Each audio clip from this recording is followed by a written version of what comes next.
Welcome to the Lean Life podcast, where holistic nutrition meets deep healing and soul-level wellness. This is a space where we connect mind, body, and spirit, where lean means shedding the layers, returning to who you truly are, and nourishing yourself from the inside out. I'm Lauren Ahola, your host and holistic registered dietitian with over a decade of experience, and I've learned that real healing goes far beyond food. It's emotional, spiritual, and deeply personal. If you're ready to go deeper, reconnect with yourself, and truly lean into all that you are, you're in the right place. Let's do this. Hi, everybody. Welcome back. Today, we're going to be talking about the importance of protein in your diet and how to meet your goals. This is a question I probably get asked most often is how to meet my protein goals, or people come in and be like, I don't think I'm meeting my protein, or it's really hard for me to meet my protein, or people are just so confused of how much protein they should be getting, how to track it, where does it come from. It's a pretty loaded topic that I talk about in my office on a daily basis. So we're just going to break that down for you guys, and feel free to refer back to this episode as a resource. So just to kind of review here, like, what is protein, right? We talk about it, you know you need to get it in, you know it's important. And if you refer back to one of my first episodes on how I look at food as nourishment, we go into it a little, but in this episode, we are going to dive in deeper. So protein is one of the three macronutrients, right? So macronutrients are the breakdown of food that gives us energy. We have protein, carbs, and fat. For the purpose of today, we're going to go into protein. All are important, but protein is definitely the hottest topic right now, I would say, and is really, really essential. So when we eat protein, what it does is it breaks down into its simplest form, which is amino acids. And the benefits of having protein in your diet, it just does so much work, right? So protein they're the building blocks. Amino acids are the building blocks of your body, and it builds and repairs tissues like your muscle, hair, skin, and nails, supports hormones and enzymes, helps maintain and build muscle mass. Protein helps to regulate your blood sugar. So if we're not eating enough protein at meals and mostly eating like a lot of high carb foods or easily digested carbs, we can get a lot of these blood sugar spikes during the day, which can make us have more cravings or hunger or crashes. So when we get enough protein, along with other things, but for the purpose of today, for protein, it helps to stabilize that. And protein also helps to keep us full as well. So when we are fuller throughout the day, obviously, we aren't going to have as many cravings or crashes. And cravings can come from so many reasons, but I will say to my clients, if they come in with cravings, right, one of the first things to ask is, are we eating enough? Are we getting enough protein in there? Are we eating throughout the day? If we're not skipping meals or eating mostly simple carbs in the day, like, you know, toast for breakfast, or maybe just like rice and vegetables, or a little fruit for a snack, like there can be a lot of healthy nutrients in there. But if you aren't getting enough protein with your meals or eating protein regularly, you definitely could have more cravings or crashes during the day. And protein also helps to support metabolism. And I know we all want that, a fast-working, high metabolism. And every time we eat protein, it's a little bit harder for your body to break down. So there's a higher thermic effect of food. So every time we eat protein, it actually helps to raise our metabolism a little bit more, and we burn more. So there's so many benefits of protein, and it does so much work in your body. So people will often say, you know, well, I can eat so much protein, but like, what is too much protein? For the most part, protein is doing a lot of work in your body. But if you do eat too much of it, right, too much at once, or we just eat too much during the day, protein still can turn to fat in your body, or you might just pee it out. So we're going to break it down of how much protein you actually need. It is hard to overdo it, but if you're way overdoing it or overeating, protein can definitely turn to fat, or you just pee it out so you don't use it all. So that is the main benefits and roles. And when we talk about protein breaking down to amino acids, just to give you a little more background, there are 9 essential amino acids. meaning that you must get them from food or supplements, but mostly food sources is always ideal because essential meaning your body cannot make them. And then there are 11 non-essential amino acids, meaning your body can already make them. They're all important, but especially important to get in your 9 essential amino acids. And that would be a complete protein that contains all 9 essential amino acids. And they mostly come from animal products, which will go into where you can get your protein from. So like meats, eggs, dairy, whey proteins, some plant-based protein powders, Greek yogurt, cottage cheese will all have those 9 essential amino acids. And just to take it a little bit further, because I know it's such a hot topic now, is peptides, right? Like what the frig are peptides? Peptides are a chain of amino acids. So it's not a complete protein, but chains of different, lengths of amino acids that form together to make these peptides. Some common peptides that you would definitely know about are collagen, GLP-1s, and insulin's a peptide as well. There's so many more, but those are some just common ones that I'm going to run through. So peptides are things that your body makes them, but through stress, inflammation, or other chronic conditions can increase your needs. So with collagen, right, people will often ask me, like, is collagen, a good protein powder? Can I replace this powder for my other like whey protein or plant-based protein powder? And my answer is always, it's supportive, but it's not a complete protein. So it's not going to help you to like build muscle or really keep you that full or satiated. But collagen is more for like the fine details. So we decrease in this collagen peptide. Everybody does around age 30 or so. And it decreases a certain percentage every year after that. So replacing things that we are decreasing in can be really, really helpful. And it's like more of a fine detail protein. It helps with your hair, skin, nails, joints. And we all want those benefits, right? Nice looking, young skin, healthy joints. So I do think collagen is really a beneficial protein to add into your diet. And you can either do a powder with that, or they do have, it's found in bone broth as well. So having a cup of bone broth can be a great way to start your day or sip on it during the day if you enjoy that. Or you could cook your rice in bone broth, which that helps to increase the protein, a little bit of rice, and just give it like a nice flavor. Or replacing the broth in your soups with bone broth could be an easy idea. GLP-1s, this podcast today is not fully about GLP-1s. I will do a whole separate podcast on them because it's a very loaded topic. But GLP-1s are a peptide as well that is produced in your gut. We make it on our own, but with the high dose that comes in the injections, your body is never going to make that much on their own. And so it can really help it works on your gut and your mind and can decrease your hunger and food noise. And I do have quite a bit of clients on them. I always support people on them. I'm never one to say you have to do it this way or that way, but always just kind of reviewing the pros and cons. And each individual case is what I do with clients. And yes, we do make them on our own, but often through stress and life, a lot of people, don't produce enough. But you really can work on improving your GLP-1 peptides naturally through overall health, wellness, improving your gut health, your hormones. And yeah, so I'm going to leave it there because I could go on and on about those. But definitely, if you are on them and you have questions, reach out. And I have a whole other podcast that we will get into in the next couple weeks. And then another peptide that you often hear about, may not even know it's a peptide, is insulin. And this is one that your pancreas makes. It's a hormone peptide, and it helps to regulate your blood sugar. So we can either become insulin resistant through just long-term chronic stress, diet, what we're eating, or sometimes people have an autoimmune condition like type 1 diabetes where they don't produce enough. So that would be another form of injection. But basically, to break it down for this, just to summarize, there are chains of amino acids. So they come from proteins. Okay, the big question is, how much protein do you actually need? I will say everyone's going to be a little bit different. So I'm going to break down some numbers and how you can calculate for yourself. So the general guidelines just got increased, which is actually great. I'm really happy about this.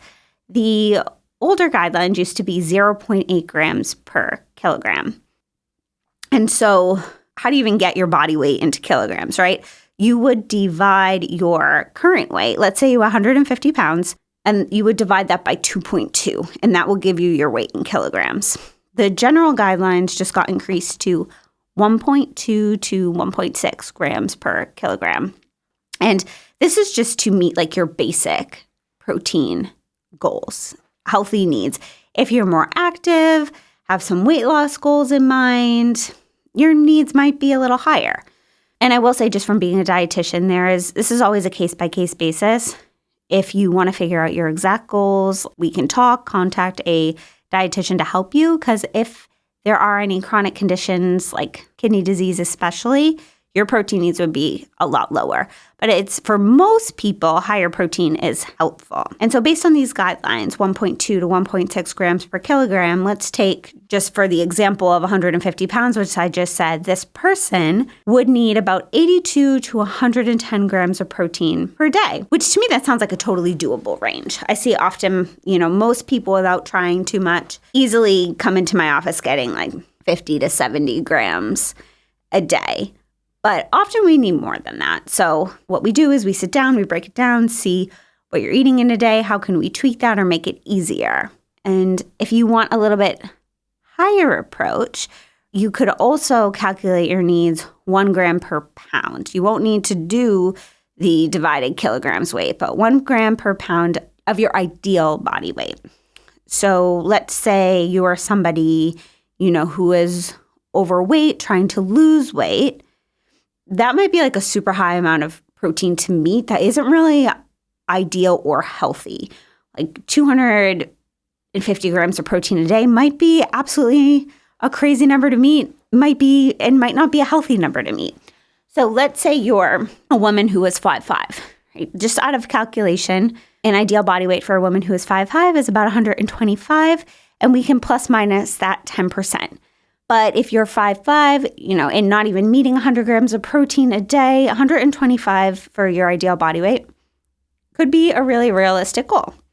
For a man, the calculation is a little different, but let's say you're a man who is 5'9", or 160 pounds, so that would be 160 grams of protein. For that 150-pound person that we were talking about, it would be 150 grams a day could be a good goal. So you could always calculate the ideal as well. Because I'm just giving you all the examples here because I don't think there is like one best way to do it. And for someone who is on GLP-1 medication, it could be really hard to meet these higher numbers. So for women, I say generally, let's try to meet at least 100 grams of protein per day. And for somebody who's not meeting these higher numbers of protein, I think 100 grams a day is a great target. For men, I always go a little bit higher, just based on muscle mass, height, to about 130 grams a day could be a good target, especially with being on the GLP-1s and having your hunger be a lot less. And if you are somebody who likes to track your calories and your macros, one of the easiest ways to calculate your protein goals, which I will do, I don't put everybody on a plan to be like, come to see me, you have to track your calories and macros. It's a very case-by-case basis of, is this going to work for you? Do you need some guidance, direction? Do you like numbers? Does it bring you peace? And especially if somebody is learning and not used to tracking their protein goals or calorie goals, it can be a really helpful tool to see, like, how much am I eating? What does this work out to? But tracking can be a really negative thing for people too. It can bring up, am I good or bad? Did I go over or under? Obsessive thoughts, really a lot of guilt or kind of preoccupation with the scale. And it can just bring up a lot of negative disordered eating patterns that for that person, I would say, let's focus more on mindfulness. And I've gone through everything. I've been through, really phases of my life where I was trying to meet certain body composition goals, and tracking was a really helpful tool. And it just became too much for me. And now that I do this all the time, I can kind of calculate out in my head. I don't obsess about every little calorie I put into my body, but I will say that I do try to pay attention to my protein per meal, and we'll calculate that out to at least get 100 to 120 grams of protein a day is usually my target. And that brings me to my next point with pregnancy, because I am pregnant now, that it's been a topic on my mind, that how much protein do pregnant women need, right?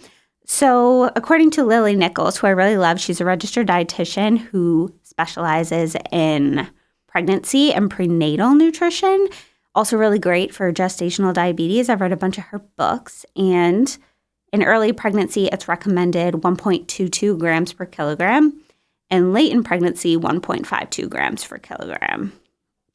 And so in each stage of life, things could be a little different. And I'm going to backtrack a little because I think I got on a tangent about macros. But if you are tracking macros, I set protein to 30% of your calorie needs. So let's say someone's on a 2,000 calorie diet. It works out to about 150 grams of protein per day. So they are all relatively similar. It's just what works for you to find your goals. But the purpose of today, I would say, try to meet at least 100 grams of protein for women, at least 130 for men. And we're going to break it down of how to do that.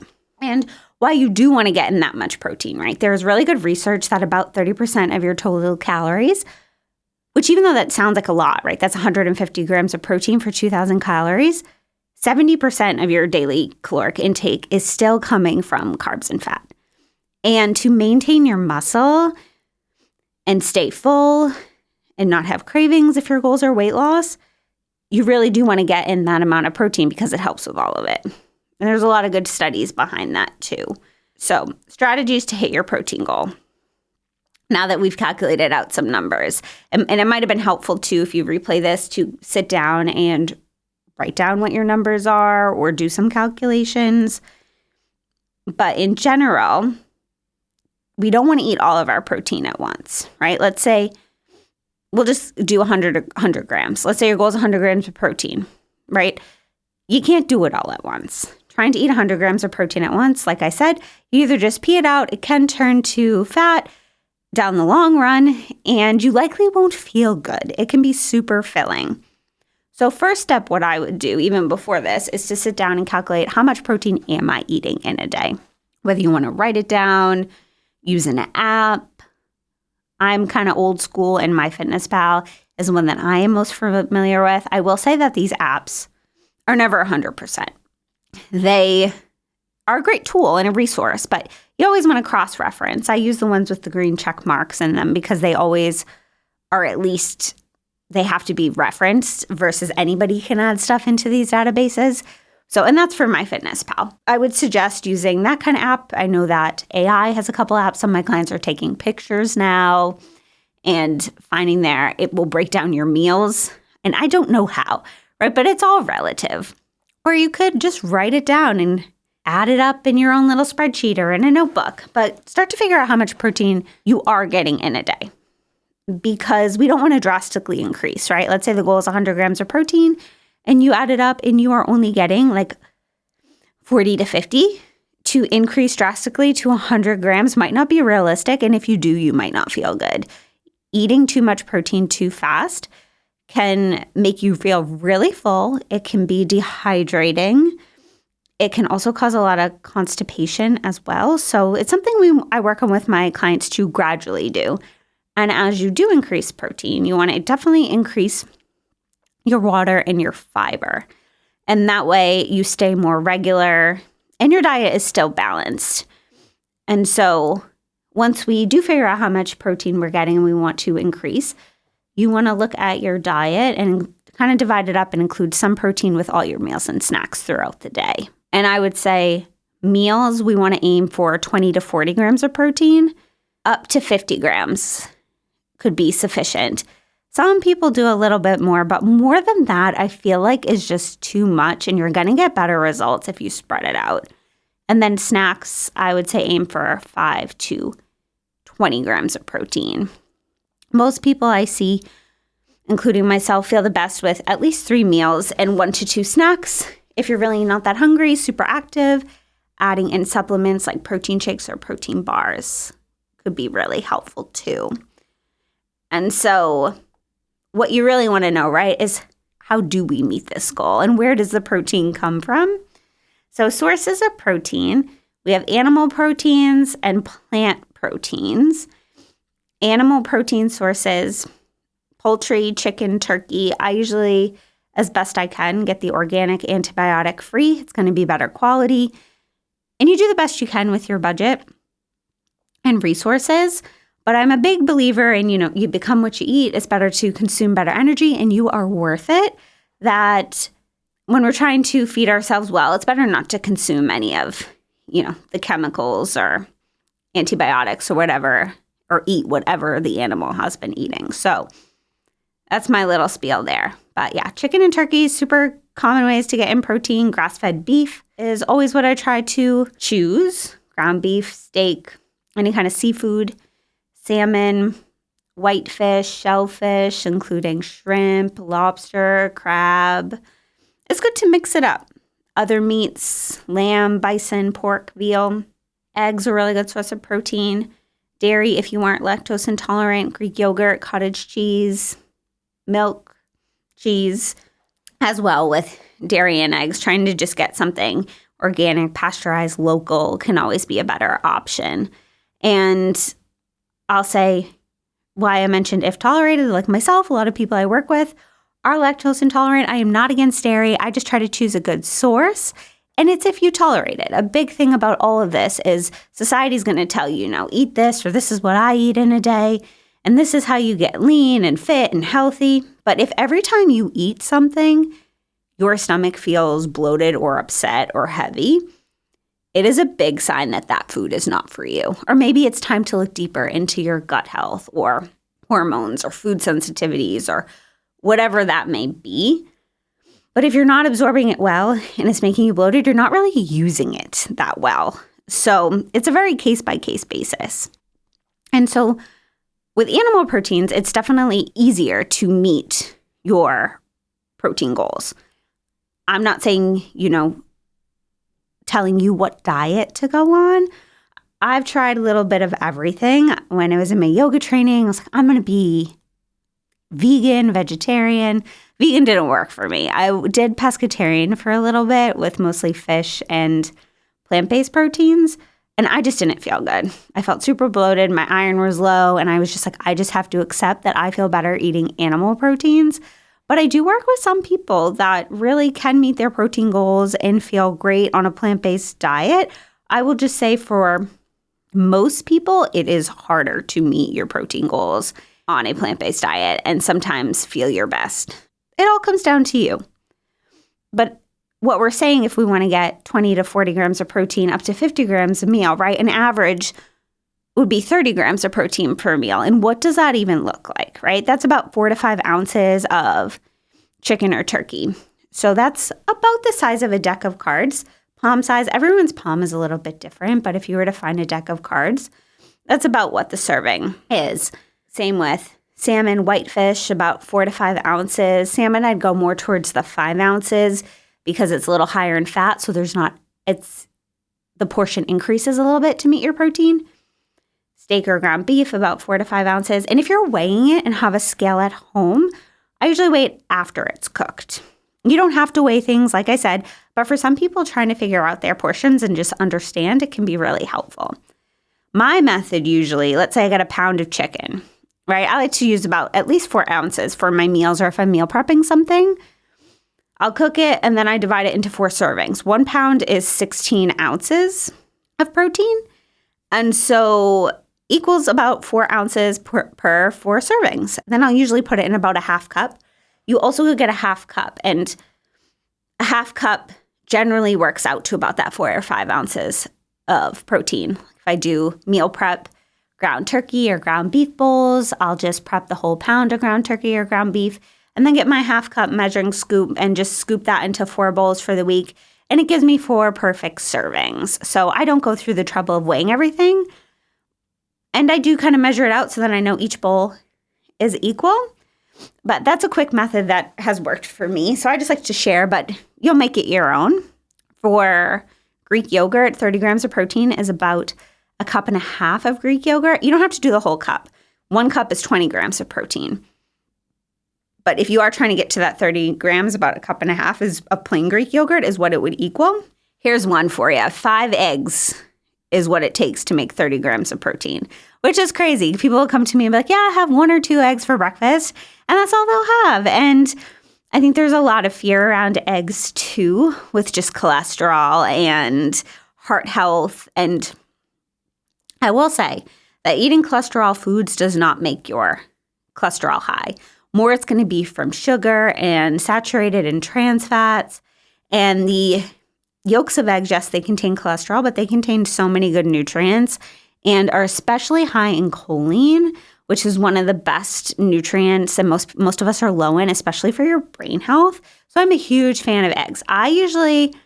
It's not the full 30 grams of protein, but I will always do for breakfast. I will eat them for breakfast, lunch, or dinner, and I will do 3 eggs at a time. And that at least gets me to about 18. And then I'll add some other things. If I want to add a little bit of cheese, some of my clients mix them with cottage cheese, or if you're having like a turkey bacon or turkey sausage on the side, you can combine things to get to the protein goal. It doesn't always have to be just like one source of protein to get there. But yes, you do need more than 1 or 2 eggs to meet your protein goal at a meal. If you're only doing 1 egg for breakfast, you only get 6 grams of protein, and then you got to kind of make it up during the day. But 1 egg could be, a great snack in the middle of the day, or a post-workout snack. So sometimes it's not that we are eating too much. The question could be, are you eating enough to meet your goals? 1 cup of cottage cheese is 30 grams of protein. That's a big trend now, people cooking and adding cottage cheese to everything, or you could just do it more on your own and do it as a snack or a breakfast or mini meal, making it more savory with, I like the Mary's Gone crackers or some kind of like seed cracker, or vegetables, or maybe a little more sweet with fruit. So that's always a good option. And then if we're talking protein powders, the animal-based protein powders are whey and casein and egg white, or like a bovine beef protein. And 1 serving, I would say, ranges 20 to 30 grams of protein. So just check the back, see how many scoops that you would need. And they would be more of a supplement into your diet. Plant-based protein sources come from beans, lentils, peas, soy. I'm not against soy. I just try to choose like a non-processed form of soy. We want to be careful of like the soy protein isolates that some protein powders or bars or things that like everything nowadays is going to have protein on it. And just because I'm going to go on a little tangent here, because just because it says high protein does not mean it's healthy. And the food marketing industry really wants you to spend money, and they catch on to trends. So now, because protein's such a big thing, right? You'll see these like Starbucks protein lattes. You'll see high protein cereals and bars, and everything has the word protein on it. And, from just being busy in the store, just not knowing too much, you could easily just pick up a box and be like, oh, this is healthy, or this is, something I should be eating. But if you look at the back, it could be full of junk, sugar, like I was saying, the process was what got me on the tangent, like the processed soy, chemicals. I think the Starbucks protein latte, I put that in another episode, contains about like almost 30 grams of added sugar. Yeah, there's almost 30 grams of protein, but it's 30 grams of added sugar, where like you can make something like that on your own at home with no added sugars. So yes, just because it says protein does not mean it's healthy. You want more of like the real sources of protein, which we're going through today. And then for other plant-based proteins, nuts and seeds, they can be really good additives to add into your meals for protein, but they're definitely higher in fat. So I wouldn't make them like the primary source of your protein on your plate. Like let's say you had a salad and the only protein you had in there was almonds, right? You're just not going to meet the goals. About a 4th cup of nuts or seeds is only like 7 grams of protein. We want to get 20 to 30 at least, right? So you got to eat a lot of nuts, which is going to make you like super full. They're really calorie dense, so they could be an additive in there and pair the proteins with other things. But they're really, really healthy and so good for you. And so here's my little breakdown of how much is in plant-based proteins. We have lentils, 1 cup cooked, is about 18 grams of protein. So yeah, lentils are super high. I love using red lentil pasta. I'm actually, for my meal prep this week, I'm making a red lentil pasta salad. And I'm going to put in some feta and vegetables. And I like the Primal Kitchen dressing. I like their Greek dressing in that. And then, because I'll likely want more protein as a meal, make some chicken, or I got some grass-fed burgers this week too. So we'll kind of combine all of that together. Chickpeas as well, 1 cup cooked is about 15 grams of protein. Black beans, 1 cup, about 15. Kidney beans, 1 cup, about 13 grams of protein. Split peas, 1 cup is about 16 grams of protein. So that's like the beans, legumes category. But I will say, beans and legumes can also have a lot of fiber, which is so great and so good for your gut. But trying to meet your goals solely with beans and lentils or really increase those can cause sometimes a lot of bloating or gas or upset stomach for people. And if you notice like eating small amounts of beans or chickpeas or hummus or lentils bothers you consistently, there might be something like deeper going on in your gut too, which we can go into in further episodes. But sometimes if we aren't getting enough fiber, like putting it in there in our diet in the beginning can be a little bloating. But if it's consistent and doesn't get any better, then it's a sign to look deeper. And soy proteins, we have tofu. To get in about 30 to 40 grams of protein, you'd have to eat like a whole block of tofu. And about 4 ounces of it, about a half cup, is about 10 grams. So still a good source. You just got to eat a little bit more of it than a half cup of chicken is about 20 to 30 grams of protein. So it just requires a little more paying attention, observation. Tempeh, I love tempeh. I feel like it's very hit or miss with people, their feelings on tempeh. But tempeh is a fermented soy product. Most of the time it is gluten-free. And fermented products are really good for your gut.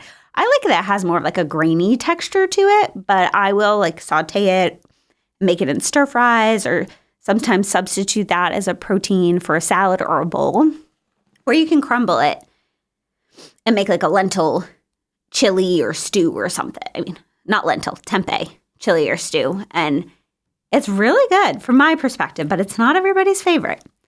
Edamame I really love. 1 cup of edamame is about 17 grams of protein. You can toss that on salads or stir fries or snack on it.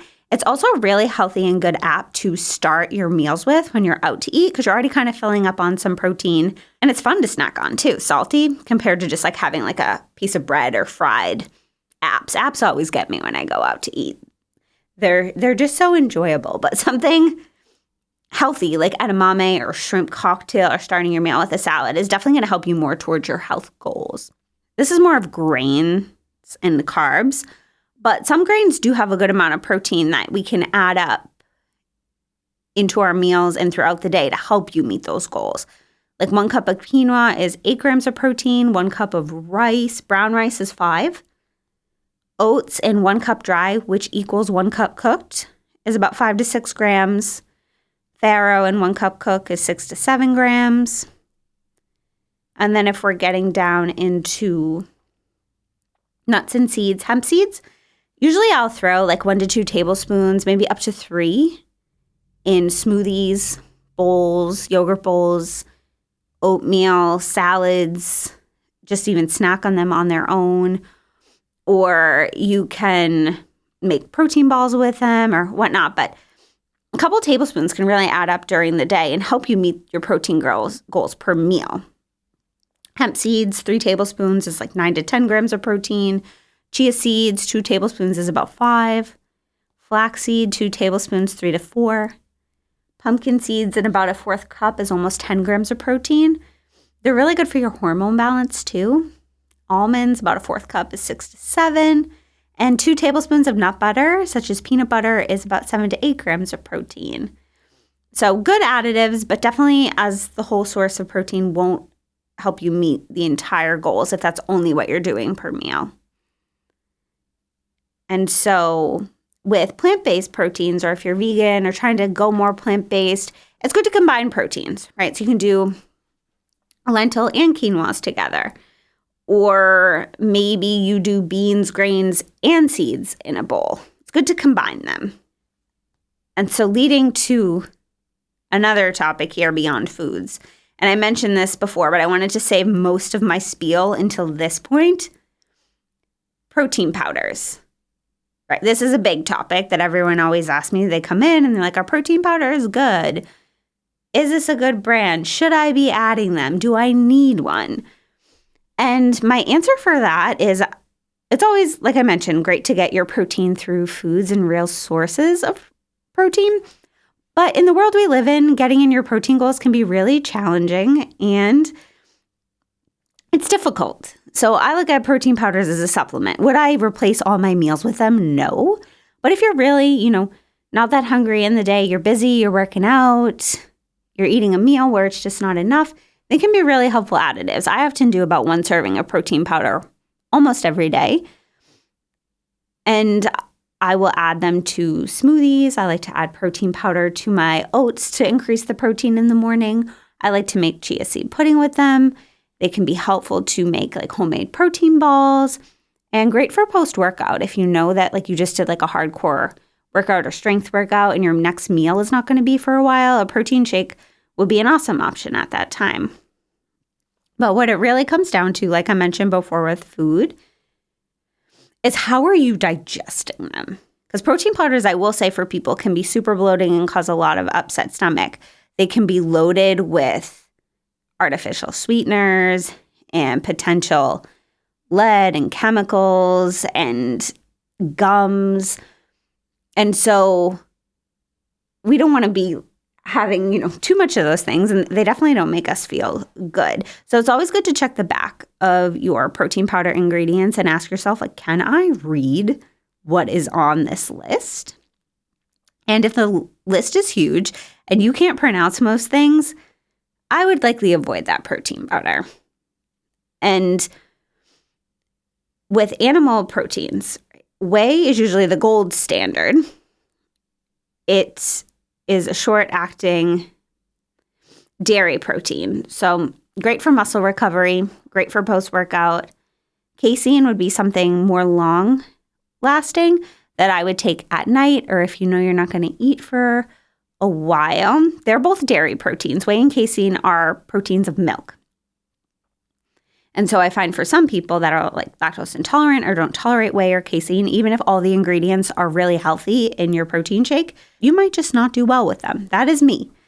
Egg white protein is another animal-based protein option. I don't see people use that one a lot, but it's definitely there. Beef protein isolate, that is the type of protein I will recommend for people who have tried all other proteins and they makes them bloated. But brands like Equip, Designs for Health, Pure Paleo makes a good one. They make a really clean beef protein isolate that breaks down really well and hardly causes bloating for people. And also is really bioavailable, good sources. So that's what I recommend when people are like, I've tried this and that and everything just doesn't agree with me. And usually I find those do. There's also plant-based proteins. Pea, rice, hemp blends, so many brands out there. And I use personally the Truvani brand of protein right now. I've also have the Equip, kind of rotate, but they both make me feel good. And the Truvani is a pea protein. There's only about 5 ingredients in the whole protein. So I always look for very low ingredients. And the only sweetener is monk fruit in there, which I really like. And I find it mixes well. It tastes good and it's not super expensive. So between all of those factors, right, you want to make sure you digest it well. You want to make sure it's not full of a million ingredients. Does it taste good and does it fit your budget? So there really isn't one best protein powder. It comes down to all of those things for you. Like I mentioned before, collagen is not a complete protein, could be a supplement to add into your protein shakes as well with your other protein powder.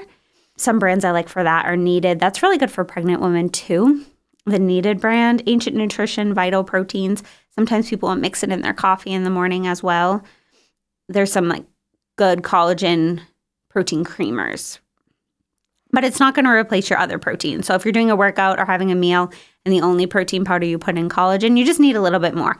Add it with some Greek yogurt or cottage cheese or pick a whey, casein, beef, or plant-based protein to put in there too. And another thing that you guys may see out there is amino acids.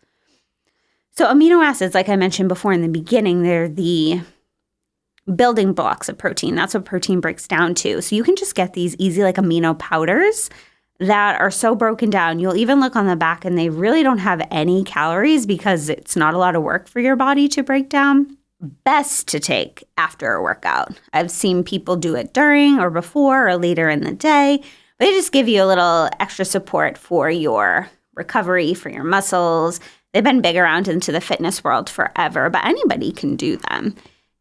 And then the other thing that goes along with protein powders is protein bars. I always get asked these questions too. It's like, what is the best bar?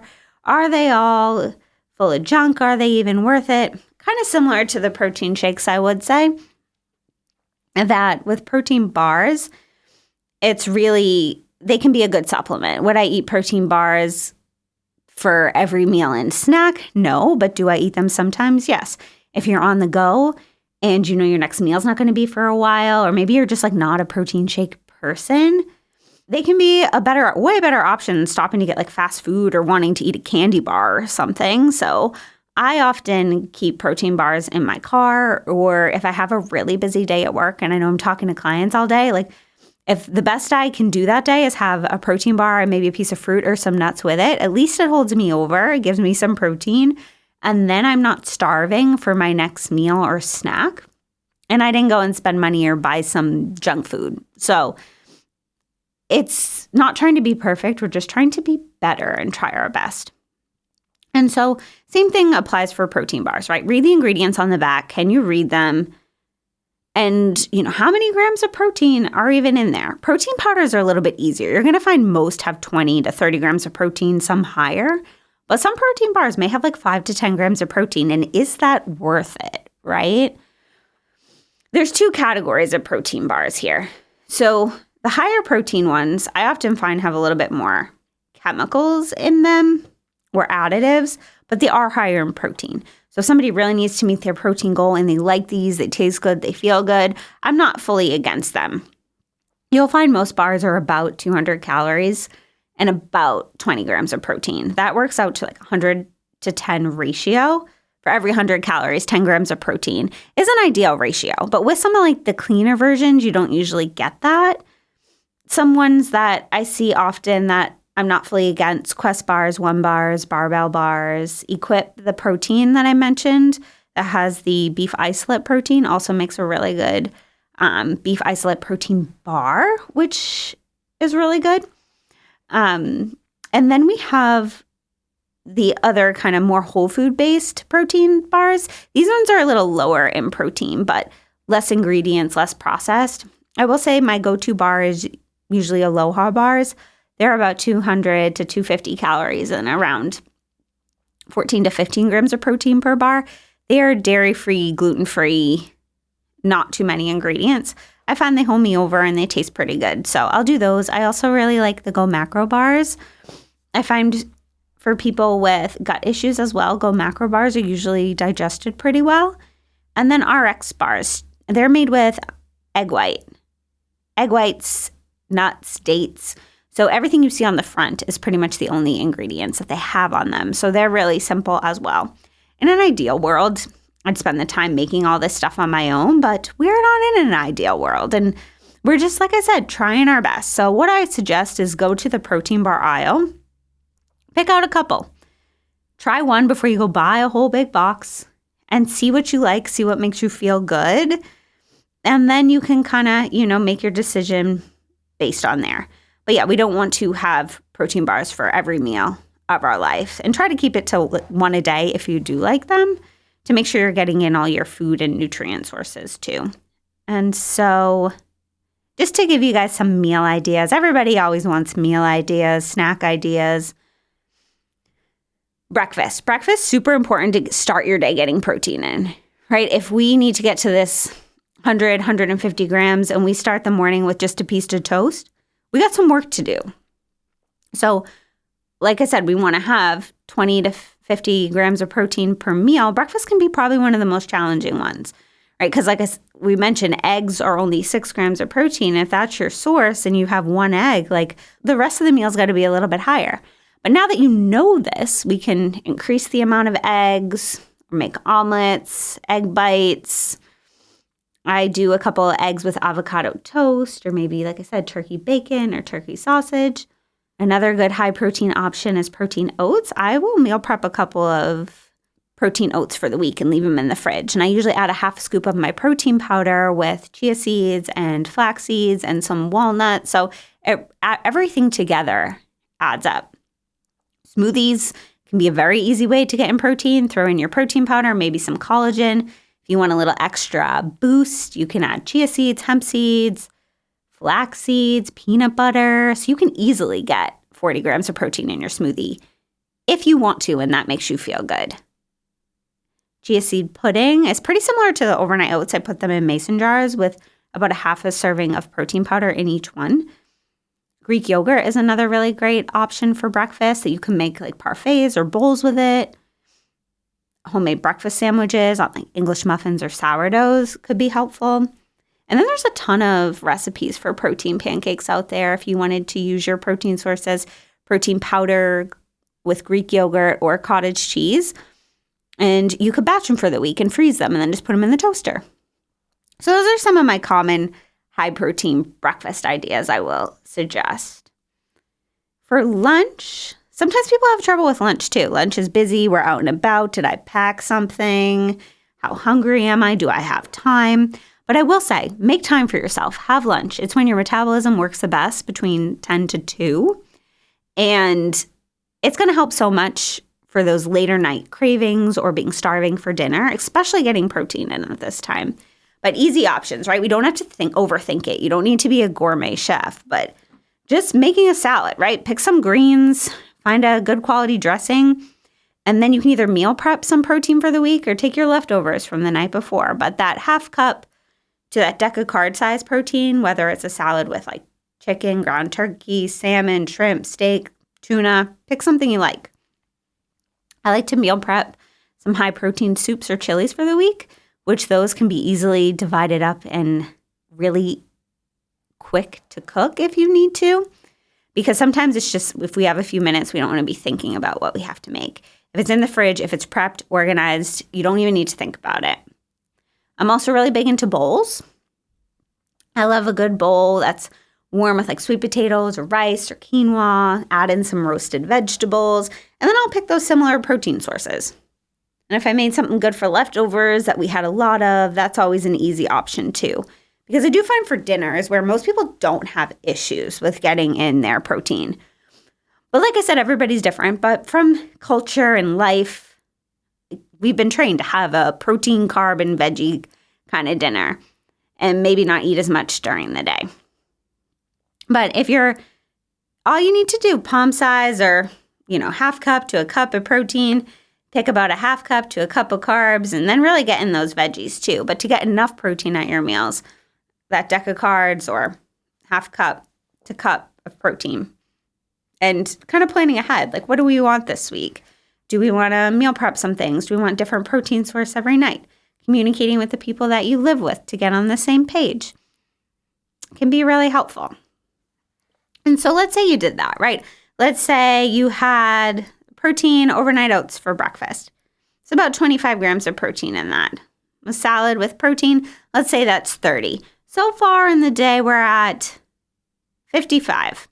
And then another dinner, let's say we had 5 ounces of salmon, a sweet potato, and broccoli. We're probably at 35 there, so 55 plus 35 is challenging my math, but that would take us to 90. Right? So if we're trying to get at least to that 100, so far we're at 90, and at least one snack will get you there. And it's okay to go over too. Like I said, I try to get to like 100, 120 grams per day. So maybe it's that protein shake that gets me there. Or 1 to 2 hard-boiled eggs could easily be a good snack idea. 5 to 20 grams of protein per snack, depending on what you need, depending on how hungry you are. I like the Chomps meat sticks. They have turkey, they have beef, they're pretty clean. Depending on the size you get, the bigger ones are about 100 calories and 10 grams of protein. The smaller ones are about 45 calories and I think 4 to 5 grams of protein. So they're quick, easy, portable. Nut seeds, edamame, tuna or salmon packets. peanut butter, almond butter, sunflower butter. Or you can even have like a mini meal as a snack. I know we always say like meals need to be meals, but often I find like if you were just to have a piece of chicken for a snack or chicken and some broccoli as a snack in a small portion, it's going to work out to eating way less than you just sitting and snacking on something like chips or crackers, because those things can be very mindless and add up really quickly. So it's okay to do mini meals as snacks in there too. If that makes you feel good, that's what's available, that's what you like. I also forgot to mention, you could eat breakfast, dinner, or lunch foods for breakfast. It's not me. I don't like eating, chicken for breakfast. But if you like those things, there's nothing wrong with it at all. It's who's to say that we have to eat these certain ways. So that could be a good option too. And then post-workout. So if you're someone really into fitness, if you're just like going for a casual walk or stretchy yoga class, like don't really pay attention to this. You could just eat well throughout the day, like we were just saying. Try to get in that 100 grams or whatever your protein is, divide it up. Fine, great. But if your goal is to gain muscle mass or you're really into fitness, we have to think a little bit more. It requires some planning. So you really want to aim for 20 to 30 grams of protein within 60 minutes of your workout. Your muscles are in a prime state for recovery, repair. You're going to get the best results by doing this. And so if your next meal is going to be within that hour and you're having I guess everyone just says chicken, right? It's the easiest thing. Chicken and rice and vegetables. Fine. That is perfect. But if you have things to do, you worked out not really close to a meal, that could be really helpful to have that protein shake at that time. Or maybe you have a Greek yogurt or cottage cheese or protein bar. Anything like that would definitely help you to meet the goals. And so whether if your next meal is not going to be for a while, that could be a really good option. But I will say it might even be just a good habit for you to get into in general if you're not having trouble meeting your protein goals, to just pack that snack with you, bar, shake, whatever it is, and drink or eat it on your way home, or take a moment to sit down and enjoy it. And just see if you feel any better, if that helps you to notice more definition or strength gain. Because when we're trying to gain muscle and build strength and really just nourish ourselves, the answer is not to be like, oh, I just worked it all off, I'm not going to eat. We don't need to starve ourselves, and our body really needs nourishment and fuel to get the results that we want and feel our best. That was a big thing that I had to work on, of culture of running and move more and eat less. And I used to run half marathons and I wouldn't be hungry. Some people, I would finish the race and just, there'd be fruit and even burgers and hot dogs. And I would always be like, how are people even thinking about food?